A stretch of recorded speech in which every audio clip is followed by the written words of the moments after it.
அஇஅதிமுக பொதுச் செயலாளரும் மக்களின் முதல்வருமான செல்வி ஜெயலலிதாவின் 67வது பிறந்த நாளையொட்டியும் முதலமைச்சராக மீண்டும் பொறுப்பேற்க வேண்டியும் தமிழகம் முழுவதும் தொடர்ந்து சிறப்பு வழிபாடுகள் நடைபெற்று வருகின்றன. மக்களின் முதல்வர் செல்வி ஜெயலலிதா மீண்டும் முதலமைச்சராக பதவியேற்க வேண்டி மக்களின் முதல்வருக்காகவே சென்னை தேனாம்பேட்டையில் ஆனந்த் சாய்தாம் ஆலயம் கட்டப்பட்டு குடமுழுக்கு விழா நடைபெற்றது. இந்த குடமுழுக்கு நிகழ்ச்சியில் அமைச்சர் திருமதி ப. வளர்மதி, நாடாளுமன்ற உறுப்பினர் திரு எஸ்.ஆர். விஜயகுமார் மற்றும் கழக நிர்வாகிகள், பொதுமக்கள் ஏராளமானோர் கலந்து கொண்டனர்.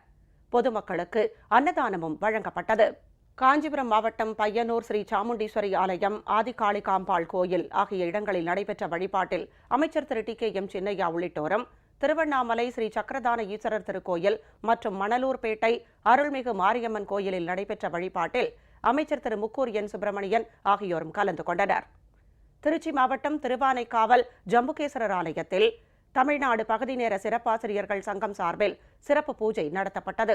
தேனி மாவட்டம் வீரபாண்டி கௌமாரியம்மன் கோயிலில் சிறப்பு அர்ச்சனை செய்தும், திருவாரூர் மாவட்டம் தோட்டக்குடி ஸ்ரீ மகாமாரியம்மன் ஆலயத்தில் 1008 மந்திரங்கள் ஓதியம், நீலகிரி மாவட்டம் உதகை மரக்கல் விநாயகர் கோவிலில் 108 தேங்காய் உடைத்தம், நாகை மாவட்டம் திருமருகல் மகாமாரியம்மன் ஆலயத்தில் சிறப்பு அபிஷேக ஆராதனை நடத்தியம், புதுச்சேரி கருவடிக்குப்பம் குரு சித்தானந்தா கோவிலில் 1008 சங்காபிஷேகம் செய்தம் அஇஅதிமுகவினரும் பொதுமக்களும் வழிபாடு நடத்தினர்.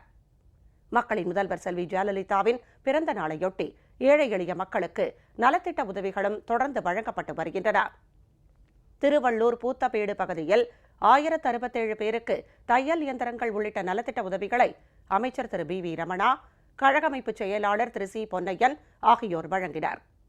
இதேபோல் திருமழிசையில் 3500க்கும் மேற்பட்டோருக்கு வேட்டி சேலைகள் மற்றும் நலத்திட்ட உதவிகள் வழங்கப்பட்டன.